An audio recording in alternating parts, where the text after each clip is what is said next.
Hello and welcome to Offscreen, and a happy Halloween to all of you guys out there. So this weekend we are bringing you your 7-day guide to everything movies, and we're kicking off with a little bit of a fun, spooky one. How you doing, Van? I'm all good. I'm ready for some chills this year. I was worried we were going to kind of miss out on Halloween, because of, the world being how it is. But we have got some good Halloween offerings, like, on the film front this year. And no, I don't think either of us has seen Who Be Halloween yet, have we? I have, in fact. I have. Have you? Is it any good? I got to know. I actually really enjoyed it. It kind of is back to his Adam Sandler's 90s heyday of fun comedy. There's a few amazing cameos in it. Plus, it's got what I really enjoyed about it. It's got this kind of scary movie-esque feel to it as well. So it's very silly, very fun. So yeah, definitely worth your time on Netflix. Excellent. Well, Adam Sandler, who obviously had his heyday in the 1990s, let's stick with the 90s, as we so often do, and talk about a return, a revisit to one of our favourite properties of the 90s, which we were talking about as recently as last week. Yeah. I think we talked about the original movie last week. It is The Craft Legacy, which is in cinemas now. It's been in cinemas since Wednesday this week, the 28th, because they want those 2 days early preview numbers. Every penny counts now. So this is a new installment. It's positioned as if it's a remake of The Craft, but I'm correct in thinking it's not, isn't it? No, it's not. I mean, there's a similar sort of format to it. There's a new girl in town. She joins a school. She doesn't quite fit in until she meets the other 3 members of her future coven. There is a little bit of a twist in this. Her mum, who travels into the new town with her, actually starts out with a new guy played by none other than David Duchovny, and they move into his house, and it's not just about her fitting into a new school. She's got to fit into a whole new family life as well. So how long have you been practicing? Practicing? Yeah. Oh, no, I never practiced anything before. Okay, so when did you start getting a sense of your gift? What are you guys talking about? What? We're witches. Take my hand. It's okay. Come with me. We're gonna learn a lot today. You're witches? Yep. Yeah. You're a witch too. Now, I was bracing for the worst with this one, and I actually came away quite enjoying it. It's not a particularly great movie. I don't think anybody in their right mind could call this a great movie. It's very, I think we said this before we came on, that it is quite televisual. It does feel, given how influential The Craft was, it partly spawned Buffy. It's partly responsible for things like Charmed, for Supernatural, The Vampire Diaries, all that stuff for the last 20 years. The Craft has a lot to answer for. It's got a hell of a legacy. So the idea that you'd actually call the sequel The Craft Legacy, and then do that in 2020, in a day and age in which the spotlight since 1996 has swung a lot further onto female empowerment. We've had the Me Too movement, things like that. So there's no point doing this if you're not going to do anything different and socially relevant with it. So I'm going to ask you, do you think they did a good job in that regard? In that regard, I think they did an okay job. I think what I enjoyed was the fact that I felt like I was sitting down and watching my Supernatural, watching Charm, watching those kind of series that I loved, the Vampire Diaries, that kind of stuff. That is definitely the feel that it's got, and for that reason I enjoyed it for what it is. Is it cinematic? I wouldn't say so, in no way, shape or form, but is it enjoyable? I'm with you, and I remember texting you after I've watched it, Van, and just saying I'm hoping that you enjoyed this pleasantly and were pleasantly surprised as much as I was about this, because I really was expecting it to be terrible. And actually, the characters were all likable. They're not as weird and creepy, and you haven't got a Neve Campbell character that's got these scars on her back or anything like that. It doesn't go deep and dark. That is an interesting thing about, because there are obviously, I assumed it was a remake at first. I thought, okay, this is going to be like Flatliners, where they said it was going to be a sequel, and then it comes out and it turns out it's not, and Kiefer Sutherland is just there for no reason. I thought it was going to be that again. Luckily, it wasn't. I went in, and there's obviously changes they've made. Once you figure out that it's not a remake, via way of of all the weird little changes that have been made to, the same basic formula of the first one, the same exact setup, more or less, which is, new girl in town, new girl at school, falls in with three witches.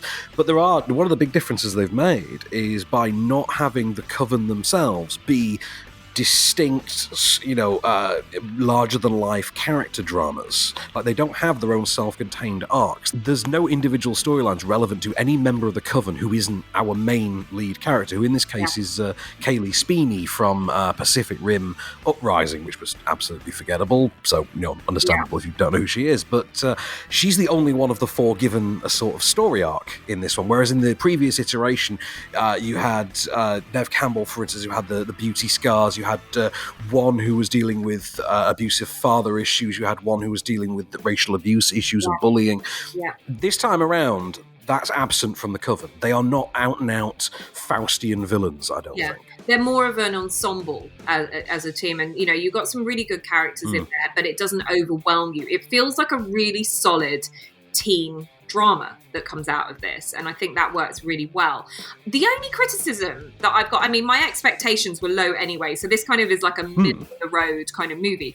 My only criticism was that it's an hour and 34 minutes, I think, and I would have liked it closer to 2 hours. Like, I think things happened very quickly within it, which didn't give you a moment to run the pace of what the film could have offered you, which I think is a shame. I think I know what you're talking about, and it's what I call Harry Potter syndrome. And it's how all the Harry Potter movies have just this absolute boatload of plot crammed into the final 20 minutes. Yeah. And you're just like, well, hang on a minute, we've just wasted an hour doing... this movie has a whole, what feels like 15 minutes devoted to this weird twist that they've put on the Skeet Ulrich element from the first movie. And so you said that we're going, why did we waste all that time, but we're not doing the plot? Like, the plot we're cramming into the end here. And it's not that it's bad, it's a bit CG laden, if we're being honest, but I think we kind of knew that any version of the craft was going to be that, and you did it now. It's a very rushed affair. It's like in that first Harry Potter movie where it gets to the end, it's like, oh, by the way, I'm your teacher and I've been Voldemort this whole time. He's in the back of my head. Look, I'm the dude who's wearing the weird turban the whole time. By the way, I'm evil. Oh, look, you killed me. The end. It kind of has that feel to it. Yeah, I'm with you on that. And I just think that's the biggest shame about this. There is a real little treat, though, coming up right at the end of it, which lays out potential sequels of this movie, which I would be open to watching should they come out in the future. I would as well. I think not only does it wrap up its own story, it actually does leave it in a good enough way that you would merrily watch another one of these, I think. Yeah. So look, Van, I think we both kind of generally are giving positive vibes about this movie. I think it's pretty solid. How many thumbs did you give it? I give it one thumb. It's perfectly fine. Just check it out, I guess. What would you give it? Yeah, I'd do the same. I'd say, actually, it is only available in cinemas at the moment. So if it was one on a video on demand or something like that, I would say definitely give it a watch because it's well worth your time. If you're going to traipse out to the cinema, though, don't be prepared for anything overly cinematic because that's not what it is. No, definitely. I think this will find its home on streaming and DVD, definitely. It has that sort of built-in audience. Also, does it make you feel as old as it does me when you start hearing these kids talking about Twilight as their cultural reference point? Yeah, there was a lot of references to Robert Pattinson, and I was like, no, that's not a thing. No. Girls still talk about River Phoenix in movies. That's how culture works. I'm not old at all. Let's talk then about Shirley, that's in cinemas and on demand from today, Friday the 30th. This is, I think it's being distributed by Curzon, so I know it's on demand through the Curzon player. This stars Elizabeth Moss from Handmaid's Tale, West Wing, Invisible Man, and what's his name? Michael Stuhlbarg. Michael Stuhlbarg's in Doctor Strange and The Serious Man, things like that.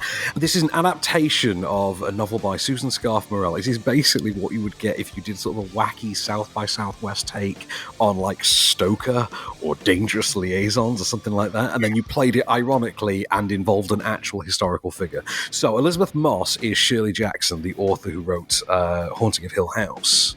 Iconic, master horror writer that she was. But she did have mental health issues, and this is set during one of those darker spells of agoraphobia and anxiety, and it happens to coincide with her husband, who's a college professor, inviting one of his pupils, a weirdly now mature young man, Logan Lerman, and his wife, Odessa Young from Assassination Nation, to stay in their home. And no sooner have this couple moved in than the mind games and the twisted psychodrama begins. Next thing I know, he's ripping apart a story of mine. Then he has the gall to tell me that he has lost his wallet. That wallet's been lost for over 20 years. Mind you, that story was the most remarkable story I'd ever read. I knew I was going to marry the woman who wrote it. I was going to hunt her down and make her marry me. To our suffering, my dear. There's not enough scotch in the world for that one. So Shirley, what are you writing now? A little novella. I'm calling none of your goddamn business. So we both watched this movie, and I know you actually really loved this movie. I know that you enjoyed it quite a lot, didn't you? I did. I thought it was bonkers. I mean, I know a lot of it's going to be in the source material, but it just feels like what would happen if you gave a horror director that remit of just do Dangerous Liaisons for like hipsters and just do it ironically because hipsters, and just, you know, go bonkers. You have to involve someone real. That's it. That's the only condition. And they just went, Shirley Jackson, why not? And we'll get Elizabeth Moss to do it and just put her in full tilt boogie mode, and she's just out and out nuts. I had so much fun with her. The only person I feel really sorry for in this movie is Logan Lerman, because he doesn't get a part really. Despite the fact that he has this fall from grace kind of arc, he doesn't really have much in the way of screen time or presence comparable to, the madness that is Elizabeth Moss or the fun that is Michael Stuhlbarg, I don't think. It is really her film, and the thing is that I think you have to be really in the mood to watch something like this. Like, it's... Oh yeah, absolutely. And I don't think I was particularly in the mood to watch it. I enjoyed her performance. I enjoyed all the performances. Odessa Young, I thought, was really good in this as well. It just, because it was so still, it's set in a university and it's set in a house. And that's kind of the two locations that you see from this. And for me, it feels like a stage play, doesn't it? Yeah, it does. And I really struggle with that if I'm not in the mood to sit down and just watch actors be really good actors, do that kind of thing. It didn't capture my attention as much as I wanted it to, but I appreciated it for what it did. It's a kooky, different kind of indie film that tells you a story that you may not have known before. It gives you a bonkers character that dominates the screen, and it works really well for what it is. I'm going to push it a million times, you just have to be in the mood. And I can absolutely understand that. Like, every review I've given has been like, this, you need to click with this. Like, until like it all falls into place for you, you're not going to enjoy it. And I think once that hammer is thrown down, I had a ball with it. I mean, for me, it's equal parts like chamber piece, drama, feminist thriller, horror movie. There's a lot going on here. And like you said, the word kooky, I think that's the word that sums it up for me more than anything. Directed by Josephine Decker, I think written by Sarah Gubbins, but really terrific movie. I had a ball with it, but like I say, you have to be in the right mood. So like 2 thumbs from me, I'm assuming 1 from you, but it sat on the fence for me quite a bit, but I didn't. Yeah, it's a Marmite, you think? Yeah, it's not without appreciation though at the same time. Welcome back to Off Screen, and in keeping with the times, we shall keep you on your couch, because that's inevitably where you may be held at this moment in time. Let's talk about movies on Freeview for the next 7 days then, Miss Perfect. And, right, this is a rare one for us, because on Saturday, this is on twice, believe it or not. So it's on first thing in the morning for kids on CITV at 9:25 a.m. And it is on in the afternoon on ITV2 at 4:40 p.m. I have never seen that happen before, and that is what they are doing this Halloween for Goosebumps, courtesy of ITV. You know I'm a big fan of Goosebumps. Oh, I'm a big fan of Goosebumps as well. I mean, I wasn't actually a big Goosebumps reader. I was more a point horror reader as a child. I was point horror as well. I was huge into point. A Babysitter for the Win, baby. Yeah, but I think maybe you and I, because we're both the same age, I think we slightly were too early for the Goosebumps to really take hold as a book. But I know there's loads of fans of the books out there. And then obviously having it reimagined into a movie starring none other than Jack Black as R.L. Stein works brilliantly as a film. And there was obviously a follow-up to this. What we're talking about today is the original Goosebumps movie, and fun for kids, but fun so much for adults too. What are you doing here? Go home! Not until you explain what's going on. I can't explain it. We were almost just eaten by Frosty the Snowman, so try! Okay, look! When I was younger, I created my own friends. Monsters. Demons. To terrorize my neighborhood and all the kids that made fun of me. And they became real to me. And then one day, they actually became real. My monsters literally leapt off the page. As long as the books remain locked, we're safe. But when they open, well, you've just seen what happens. So the whole gimmick here, which is kind of brilliant, is that rather than just adapt a Goosebumps book, of which there are, literally thousands, and they've just cleverly come up with an original construct that plays meta with the idea that R.L. Stine is both a character and a real author, so he's a fictionalized version of the real guy, and that all of his monsters from the Goosebumps novels are just pouring into the real world, which is kind of like doing the Avengers first, in a very weird way, and of course you're Loki being none other than Slappy the ventriloquist dummy, who is one of the best kids' horror creations ever, I think. Terrifying. And also, I was just thinking, it just reminded me weirdly a bit of Hubie Halloween, because what R.L. Stine was just talking about there was that he was picked on, and so he created these characters to kind of... And Hubie Halloween, which you can catch on Netflix at the moment as well, is all about growing up and into adulthood. He as Hubie Dubois is picked on by all of his neighbours as well. So there's a similar arc in all of this, except Hubie doesn't write characters. He's not an author. But you can see where that kind of comes from in terms of a storyline. I can. I mean, to be honest with you, I'm glad you've told me that. I will now watch Hubie Halloween, because I honestly just thought it was Adam Sandler's version of Ernest Scared Stupid. Yeah. But I'm guessing it's more than that. The other thing is, I remember this coming out, and I think it was 2016, 2016 into 2017, I think, was the first Goosebumps movie. But this first one, I remember seeing at the time coming out, raving about, saying, look, it's this generation's Jumanji. And then a year later, the same studio put out a reboot, also starring Jack Black, of Jumanji. I was like, that's weird. It's like the new Suitcase of £1 million. Just in case, covering my bets. But then, of course, Jumanji and this both got sequels as well. So there's a kind of a weird secular thing going on with this, and Jack Black is in both. Yeah, but it works so well. And, Jack Black can be slightly divisive, but I think he's in his element. This movie, it's perfect casting of him. You've got a good kind of teen cast sort of seeing the storyline and the narrative through, and the effects are great as well. So all round, a really solid movie. Absolutely. And if you don't know the Goosebumps novels, which I didn't, you can enjoy this on a level of them just being archetypical monster movie things, like, oh look, there's a Frankenstein, oh look, there's an abominable snowman. The other thing is, look, going back to the Jack Black thing, I think it confirms my theory that Jack Black actually works better in kids' movies than adult ones. If you think about things like School of Rock, for instance, going back to that, how he plays so well in that. Goosebumps, same thing. On to Sunday then. What have you got for us, Miss Perfect, for Sunday? Well, keep it down, because we're heading over to A Quiet Place for film 4 for 9 o'clock, so you've got to be really quiet. The world's quietest horror movie, I think, is the way you can probably describe this. So it stars Emily Blunt and also her husband. Oh, I've forgotten his name. Krasinski? John Krasinski, isn't he? Not Krakowski. Jane Krakowski, John Krasinski. Who also, I believe, directs this one, or is it the sequel that he directs? It's one of them. I think he's directed the sequel. He's written this one. He's written and directed the sequel. Right.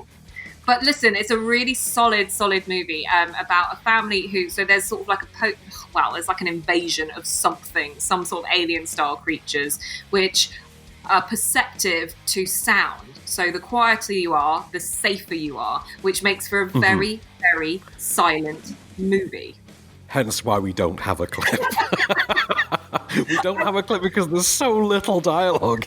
The whole thing is, it's contingent on, is it ASL, American Sign Language? Yes, yeah, it is indeed. And, I think what you see here is really great performances, not just from who you'd expect with Emily Blunt and John Krasinski, but the kids as well that are in this, because it has to be a really mature performance to put yourself in such an unnerving scenario.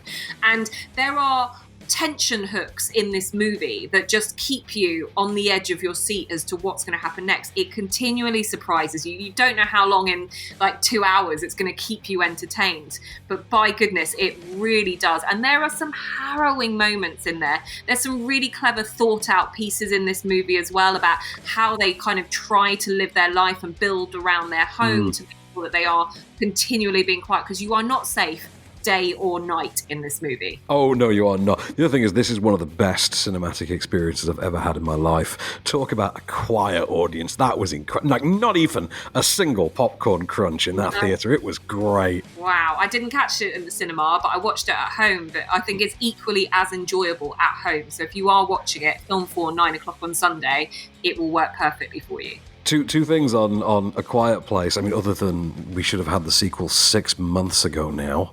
That was literally the week that we shut down was A Quiet Place too. Two things about it. So first of all, I will never stop chuckling at the notion of my dear friend John Nottingham came up with, which was, well, hang on, so that means that several times a day, whenever one of them wants to break wind, they have to just jog down the road and go behind the waterfall just every single time. And I'm like, yeah, that presumably is exactly what that means. Yeah. The other thing is, apparently, other end of the good taste spectrum, Millicent Simmons, I believe, is actually deaf. I think there was one of John Krasinski's casting remits was he wanted to cast an actually deaf actress. Oh wow, I didn't realise that. Yeah, so partly why she's so good in it, but a great movie anyway. One that's less great, but still, decent enough fun. Monday night. Channel 5 at 11 p.m. This is one of those schlocky sort of 100-minute sci-fi romps. I don't know if you saw this on its initial theatrical, which was about 3-4 years ago now, I want to say. Yeah, and I'd say to you, I could tell you a lot about what happened in this movie, but it's so utterly forgettable that I really can't remember anything other than one scene where, and I can't even remember which character it is, because there's a few sort of well-known actors in this, but it's one character basically has an alien-style moment, shall we say, in a room. Yeah, there is. So the movie is Life. It stars Jake Gyllenhaal, Rebecca Ferguson, and Ryan Reynolds. It is set on the International Space Station and involves astronauts coming into contact with literally an alien cell, a single cell of alien DNA, and of course, all the horror-based hijinks that have to naturally ensue. What's going on?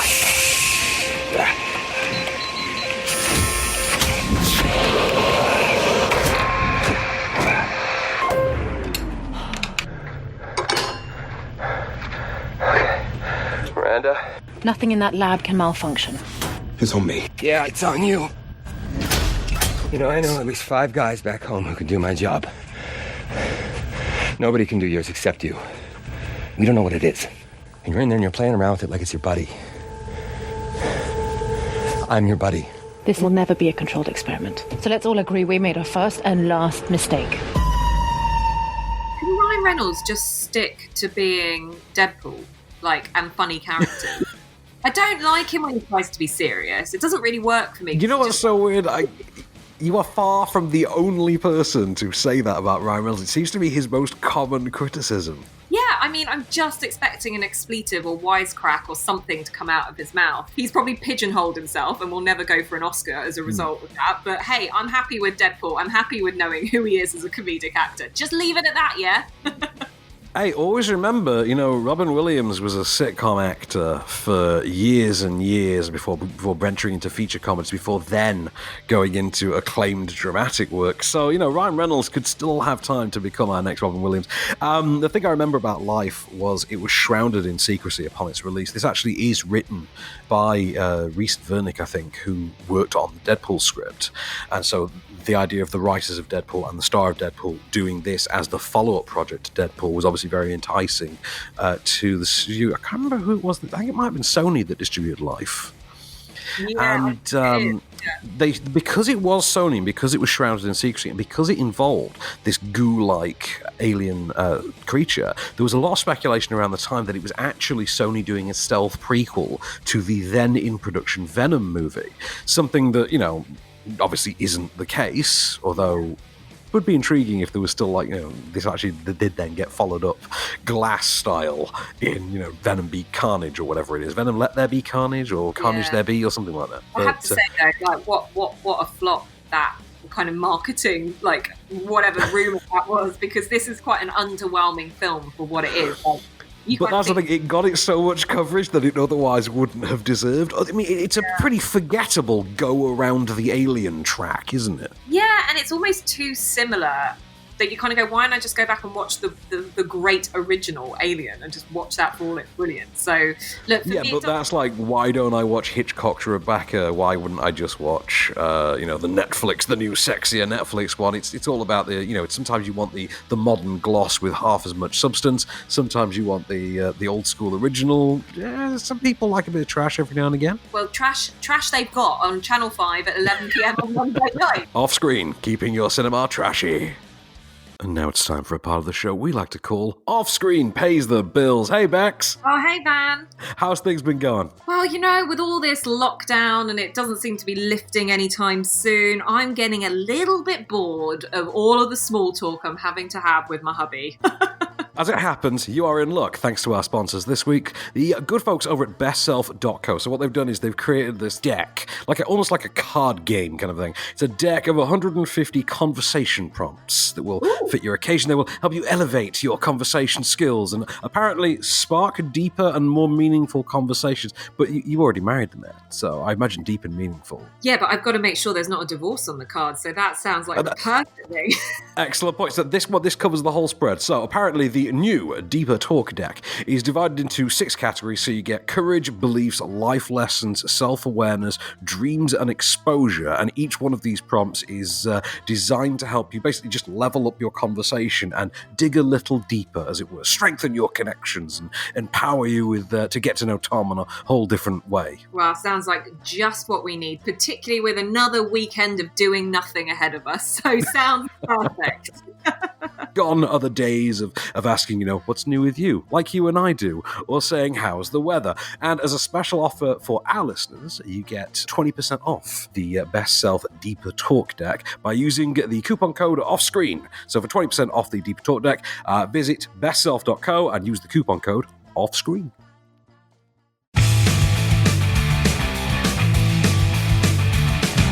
Welcome back to Off Screen. We are keeping you, as you can imagine, on the couch, and we're kicking off the rest of your week with more movies on Freeview, on your telly box, things that you can enjoy for free. So we are starting our Tuesday night.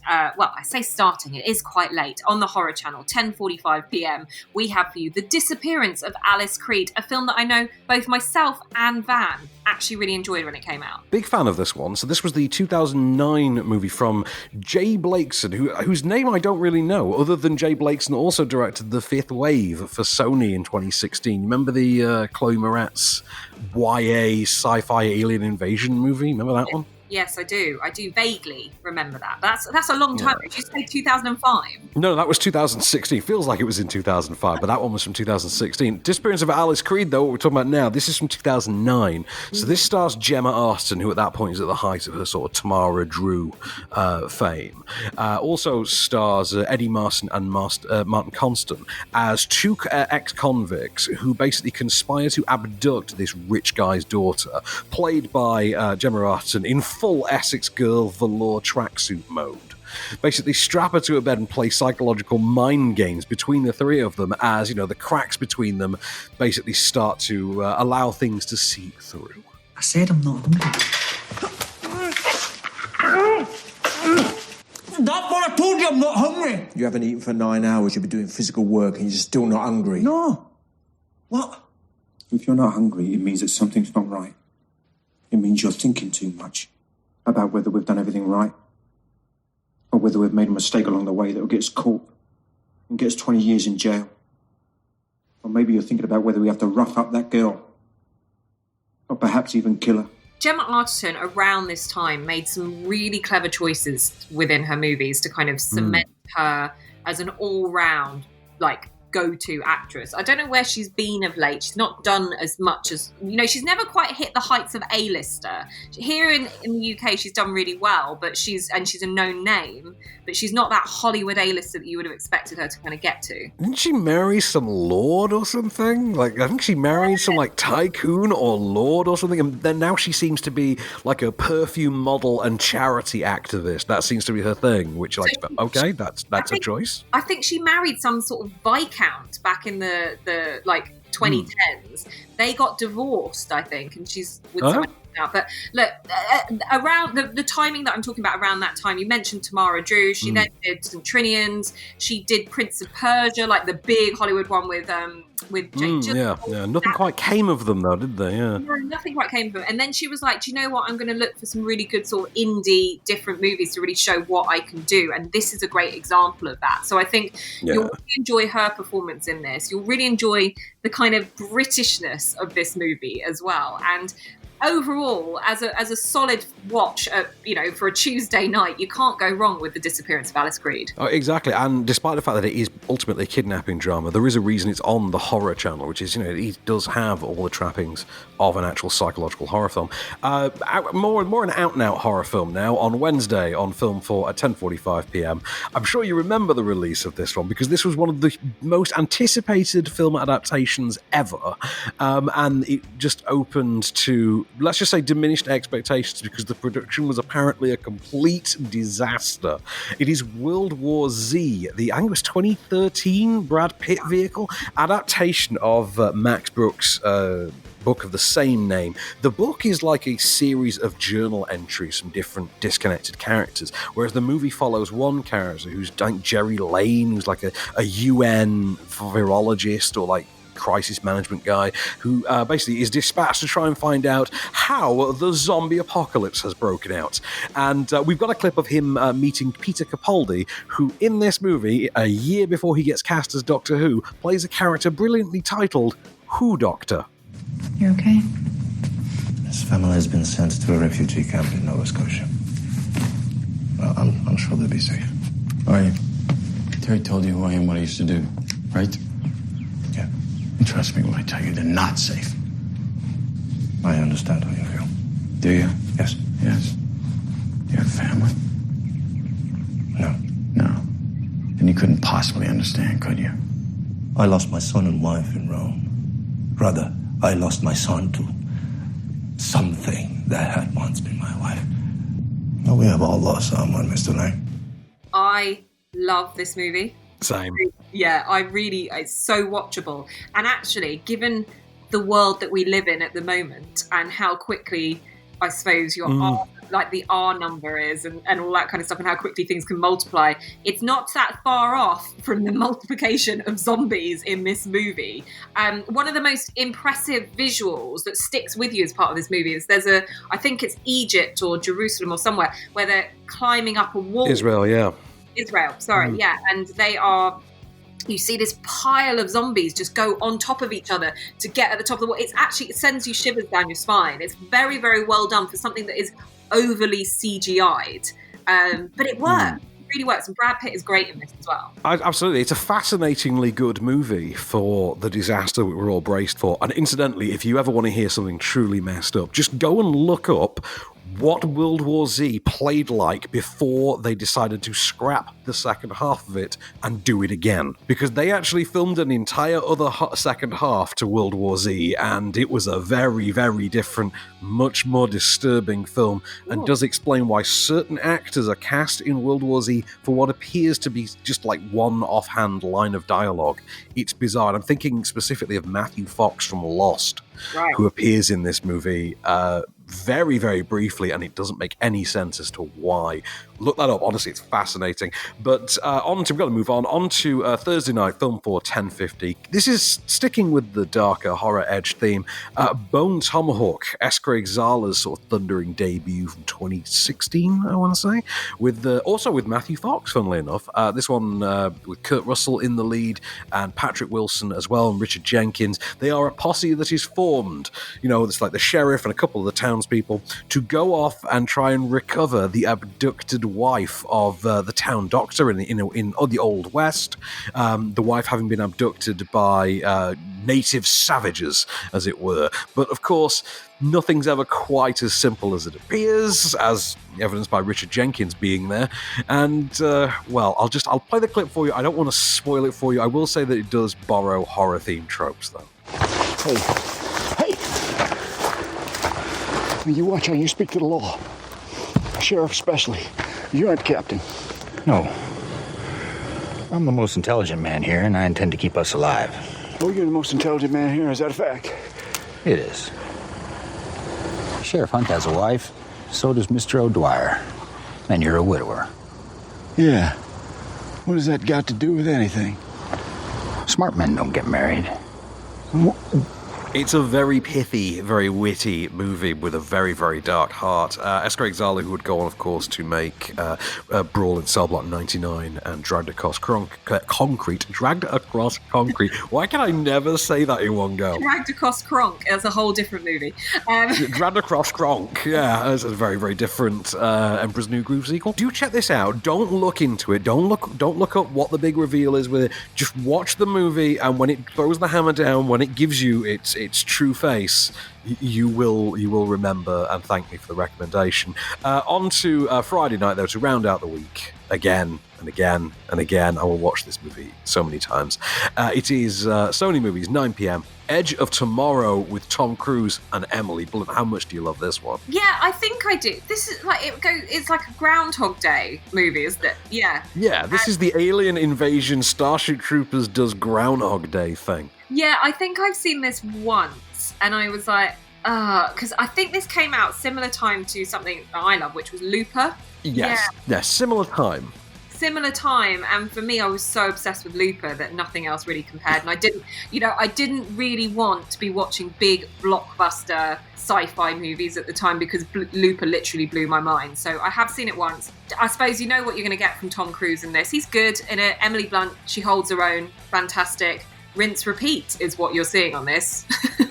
Exactly, because I mean, this is the thing, because it's called Edge of Tomorrow, yet apparently the official title is now Live, Die, Repeat. The title of the original novel, which I prefer, by the way, was All You Need Is Kill, which I think is just a brilliant title for a movie, and, I think it's to the loss of Tom Cruise's career that he does not have All You Need Is Kill as a title on his IMDb filmography. I think he's very good in it, though. I think it's a great time loop sci-fi action. There's even a mech suit element for the anime nerds in there as well.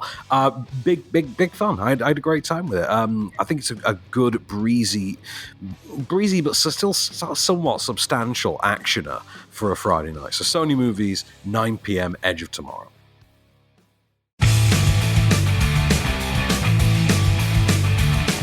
Welcome back to Off Screen for one last ride, and let's stop by the DVD and Blu-ray aisle that you presumably now can just order from online, because it's not like we can go to actual shops. Remember HMV? That was fun. Okay, so DVD and Blu-rays. Yeah, I know, I can see the look of regret on your face. Monday, November the 2nd, you will have access to, through DVD and Blu-ray, El Camino, a Breaking Bad movie. Now, I never got to I never got to see this. This starred Aaron Paul, because presumably the creators of Breaking Bad, just followed through on their established trend of saying, what is it that people really love about this show? It's the sidekick lawyer and the sidekick junkie gig. Okay, yeah, that makes sense. Let's just do spin-offs for those. I've never seen it. I will give it a chance at some point. But you can also watch Monsoon, a recent movie starring Henry Golding as a young man who journeys to Vietnam, from which he is heralded as a child. He's there for a family-related task that he won't reveal at first, that he starts to reveal to Parker Sawyers, who's an American expat who he meets and enters into a relationship with along the way. So how are you finding District 2? It doesn't feel like the rest of Saigon. I mean, there are some parts that remind me of the Vietnam that I grew up in, mainly the poorer parts, like that street behind the hospital. When we first met, you said it was your first time here. Did I? Yeah, you did. I lied. Sorry. Why? Keep it simple. You just can't get enough of me, can you? I have that effect. All I can ever think with Henry Golding is travel presenter. When you say he goes to Vietnam and this, I'm like, on a travel show? That's the thing, he was probably just there filming a spot anyway. Let's be honest, you know that the BBC let him do some travel spots while he was in Vietnam filming this. It's a pretty good, pretty moving drama. Some good performances there from Golding and Parker Sawyers, who I think most of us know as Obama from South Side with You, that weird Obama romantic drama for a few... I'm not right. Obama romantic drama from a few years ago. And... I know. But that's worth checking out. I would definitely check Monsoon out. El Camino, I will give a look at some point. Yeah. But on to streaming then. We've got some more fun on streaming, I think. What have we got? We got Assassination Nation on Netflix from Sunday. I feel like I've either watched this or I've heard of this. It definitely rings a bell with me. What's it all about? So Assassination Nation actually stars Odessa Young, who was in Shirley. This is like modern day Salem, and they sort of put a violent, alt-right American spin on the sort of witch trials. What they have is like a computer hacker basically leaks all of the town's social media and all their secrets, and basically anarchy then ensues, and it's 4 girls who sort of band together and fight their way through it. It is bonkers. It is absolutely deranged. It stars Maud Apatow, Suki Whitehouse, Joel McHale and Bill Skarsgård are in there. It's incredibly violent. I will give it that. It's directed by Sam Levinson. I think it's his debut. He's the actor who's sort of gone into directing. I think he's also related to Barry Levinson as well. Now you mention it, that you mentioned Suki Waterhouse. I was like, I remember this because she's obviously... Suki Waterhouse is a model who is dabbling in movies where she can. Oh, yeah. And this is something like... This is her... What was the one at Spring Breakers or whatever it was with like Vanessa? Is that Yeah. Similar kind of... like this is the one that's advertised with the flat red cover. Yeah. And the 4 girls in red raincoats, and it is sort of like a Purge type thing. Basically, think feminist Purge, and that's where you'll be at. But you can see this on Netflix from Sunday, the 1st of November. It's worth a watch. It is quite extreme. Our next one, though, this slipped out of nowhere this week. So the SpongeBob movie, Sponge on the Run, is coming to Netflix on Thursday, November the 5th. I don't know why you'd put this out on Bonfire Night. What about SpongeBob Says Bonfire Night? But, I'd put V for Vendetta on there personally. But, yeah, this was meant to be a theatrical release. Now, as far as I know, Paramount are still releasing this theatrically in the US next Easter, I think.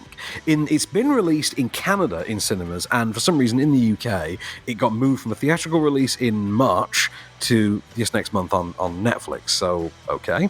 Couldn't tell you much about this. It seems to be a fugitive tale, like another sort of road trip SpongeBob spin-off. I look forward to it. I'm sure there are some great live-action cameos in it, a la David Hasselhoff in one of them. I think Keanu is the SpongeBob cameo in this one. I think he's the big live-action cameo in this, because there's been meme-style images of Keanu being worshipped as a god by SpongeBob, and I think that's from this movie. Oh my goodness, Keanu can do no wrong when he makes a cameo on animated movies. Well, he can do no wrong when he makes a cameo on a Netflix movie, apparently. What was the one that he's Always Be My Maybe or something he was in? Yeah, something like that. I can't remember. But hey, I'm always happy to watch a little bit of Keanu, left, right and centre. Who isn't? It's definitely worth time. And who doesn't love SpongeBob? Who doesn't love a bit of SpongeBob SquarePants? So look, SpongeBob on the Run is out from, as you say, Thursday, November 5th, Bonfire Night. It isn't your V for Vendetta. It is definitely something a little bit different and a little bit softer. Funnily enough, our next pick, and actually our final pick of what we're talking about today on the podcast, is a movie that actually my brother-in-law said to me on the phone the other day. He said, you must have caught this. This is a brilliant take on the world of Spider-Man, and it is Into the Spider-Verse, which is available on Friday, November 6th. I haven't seen this, but I am very... I know. I'm gonna watch it this Friday. I'm gonna be really excited to watch it. You got to. I think it is prior to the release of Wolfwalkers this week, which we didn't get to review. This was the last game-changing work of animation the most recent work of game-changing animation I can remember, and this was just over 2 years ago now. It is a computer-animated feature film, sort of spin on rough adaptation of the Spider-Verse storyline from the comics that introduces an alternative Spider-Man, Miles Morales, in a sort of alternative New York. So Peter Parker sort of still exists, but this is how another kid becomes Spider-Man along the way, and he has to team up with different versions of Spider-Man from different parallel universes who all cross over to his exact one. And these include Peter B. Parker, who's voiced by Jake Johnson, who's a sort of schlubby, dad bod, wasted away version of Peter Parker, like a divorced loser version. There's Nicolas Cage as Spider-Man Black and White, Spider-Man Noir, I think he is, Spider-Man Black and White. John Mulaney as Spider-Ham, Peter Porker. You've got Haley Steinfeld as Spider-Gwen, who's Gwen Stacy from another reality, who became the Spider-Man in hers. And it is the adventure that all these characters go on in an attempt to basically return themselves to their own respective universes. Aim with your hips! Look where you want it to hit!